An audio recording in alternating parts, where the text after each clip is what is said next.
વર્ષે થાય છે અમારા ગ્રુપમાં બેઠું છે દર 10 વર્ષની દિવસે માતાજીનો માંડવો થાય છે અમારા ખારાજી મારતા કારણ કે પેલા ઘણો હોય મેળવી અને આપણા ભાઈ અમે હાજરી દઈએ છીએ પણ પૂરું તો અમારી ખાવા વાળી મેળવી કરે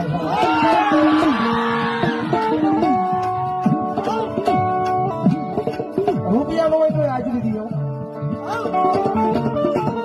અને મંડળ વાળા ભરોસો રાખ્યો મેળવીના પૈસા છો તો મેળવીના બની ગઈ છે દુનિયામાં મેળવીના બન્યા છો તો મેળવીના બની રહેજો 2-5 વર્ષ થાય અને ભલા ભલા તો ખાવાની બીજાની મારી પાસે એકદી મેળવી ધામ નો બનાવું તેવી તો મેળવી ન હોય